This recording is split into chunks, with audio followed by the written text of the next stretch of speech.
નમસ્કાર, VTV news સાથે હું મનીષા. વિગતવાર સમાચારની શરૂઆતમાં વાત કરીએ. વડોદરા સેન્ટ્રલ જેલના 2 કેદી ફરાર થવાથી દોડધામ મચી ગઈ છે. એસએસટી કેદીઓને સારવાર માટે લવાયા હતા અને જે દરમિયાન 2 કેદીઓ ફરાર થઈ ગયા હતા.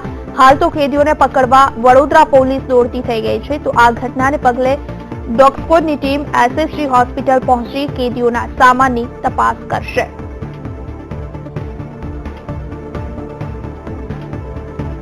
મહત્વનું છે, વડોદરાની આ ઘટના છે. સેન્ટ્રલ જેલના 2 કેદીઓને સારવાર માટે વડોદરાની એસએસજી હોસ્પિટલમાં લઈ જવામાં આવ્યા હતા અને ત્યાંથી આ બંને કેદીઓ ફરાર થઈ ગયા છે અને જેના કારણે પોલીસ પણ દોડતી થઈ ગઈ છે. ડોગ સ્ક્વોડની મદદ લઈ આ બંને કેદીઓના સામાનની તલાશી લેવામાં આવશે.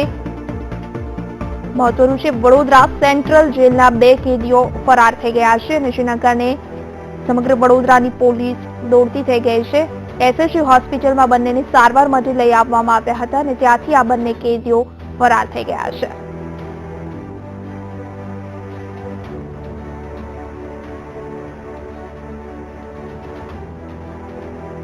મહત્વનું છે, એસએસજી હોસ્પિટલમાંથી આ કેદીઓ ફરાર થયા છે. ડોગ સ્ક્વોડની મદદ લેવામાં આવી રહી છે. તેમના સામાનની તલાશી લેવામાં આવશે અને ત્યારબાદ જાણવામાં આવશે કે કેદીઓ કેવી રીતે ફરાર થયા. સેન્ટ્રલ જેલના 2 કેદીઓ ફરાર થઈ ગયા છે.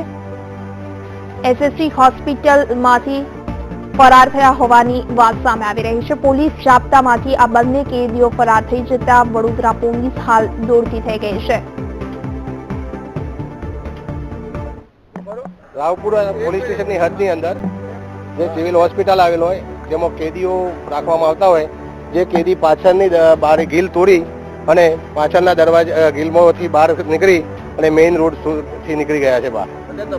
તપાસ કરતો ડોગ સ્ક્વોડે તપાસ કરતો ગુનેગારનું જે કેદી છે એમની ચાદર, થેલી અને કટર મળી આવેલ છે અને એક પેલું શું સળીઓ પણ મળી આવેલ છે અને મેઇન રોડ ઉપરથી રવાના થઈ ગયો. અંદર બાથરૂમમાંથી ભાગ્યા છે. બાથરૂમની જે જારી છે જારી તોડીને ભાગ્યા છે. શું નામ તમારું? ઈશ્વર વિરામ. તો આ સાથે વધુ માહિતી સાથે અમારા સંવાદદાતા સંજય પાકે અમારી સાથે લાઈવ જોડાઈ ગયા છે.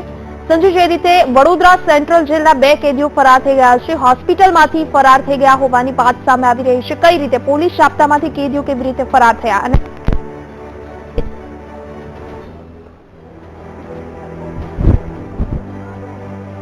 જી મનીષા, વડોદરાની સેન્ટ્રલ જેલમાંથી 2 કેદીઓને એસએસજી હોસ્પિટલમાં સારવાર માટે લાવવામાં આવ્યા હતા.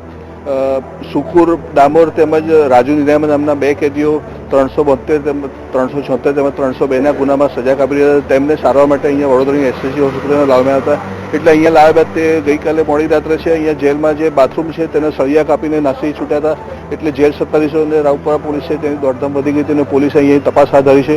મુખ્ય વાત કરીએ તો આ જે જેલ છે, જે પ્રિઝનર વોર્ડ છે સયાજી હોસ્પિટલ, તે ખૂબ જૂનો છે. બિલ્ડિંગ પણ જૂનું છે. તેના બારીના સળિયા છે એ પણ જૂના છે, કટાઈ ગયા છે. એટલે આ પ્રકારની જે સુરક્ષા વ્યવસ્થા છે એ કોઈ રાખવામાં આવી નથી. સુરક્ષા વ્યવસ્થા જે જેલની મેન્ટેન થવું જોઈએ બેરેકનું, એ પણ કરવામાં આવતું નથી. એટલે અહીંયાથી જે 2 કેદીઓ છે તે ભાગી જવામાં સફળ રહ્યા છે અને જેલ સત્તાધીશો તેમજ રાવપુરા પોલીસે ગુનો નોંધીને આ અંગે વધુ તપાસ હાથ ધરી છે. તેમજ ડોગ સ્ક્વોડની મદદ લઈને કેદીઓ કઈ દિશામાં ભાગ્યા તે દિશામાં તપાસ હાથ ધરી છે. બિલકુલ સંજય, 2 કેદીઓ જ્યારે સેન્ટ્રલ જેલના 2 કેદીઓ ફરાર થઈ ગયા, બહુ મોટી ઘટના કહેવાય. વડોદરા પોલીસ દોડતી થઈ ગઈ છે, પરંતુ હાલ પોલીસ દ્વારા કયા પ્રકારની તપાસ કરવામાં આવી રહી છે?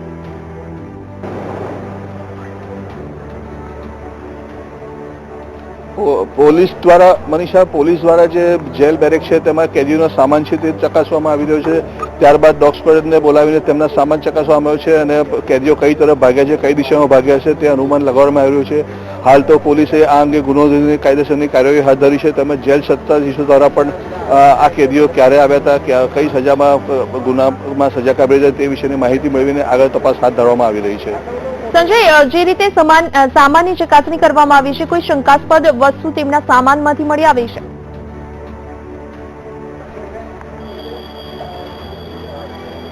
જે સામાન છે તેમનો તેમાંથી તેમના કપડાં છે, રૂમાલ છે, તેમના જે બીજા દવા છે એ બધું એમાં મળ્યું હતું. એમાંથી કંઈ મળ્યું નથી, પણ મહત્વની વાત એ છે કે જે સામાન ડોગ સ્ક્વોડે શોધ્યો છે જે કમ્પાઉન્ડમાંથી, તેમાંથી એક નાનું જે કટર આવે એ મળી આવ્યું છે, સાથે એક છીણી પણ મળી આવી છે. અને એ બે સામાન તેમની પાસે કેવી રીતે આવ્યા એ પણ એક તપાસનો વિષય છે. એટલે પોલીસ પણ તે દિશામાં તપાસ હાથ ધરી રહી છે કે આ જે કટર કહેવાય, જે સળિયા કાપવા માટે વાપરવામાં આવતું હોય છે, એ તેમની પાસે ક્યાંથી આવ્યું, અને બીજી છીણી અને સળિયા જેવો પદાર્થ હતો એ પણ તેમની પાસેથી કેવી રીતે આવ્યો એ દિશામાં પોલીસ તપાસ હાથ ધરી રહી છે.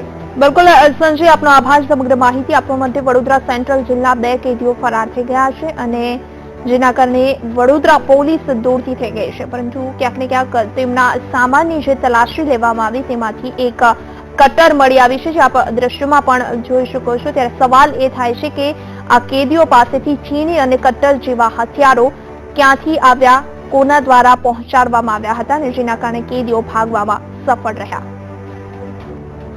આપણે ફરી એક વખત બતાવી દઈએ, વડોદરા સેન્ટ્રલ જેલના 2 કેદીઓ ફરાર થઈ ગયા છે અને ત્યારબાદ હવે ડોગ સ્ક્વોડની મદદ લઈ તેમના સામાનની ચકાસણી કરવામાં આવી હતી અને જે ચકાસણી દરમિયાન એક કટર અને છીણી મળી આવ્યા હતા.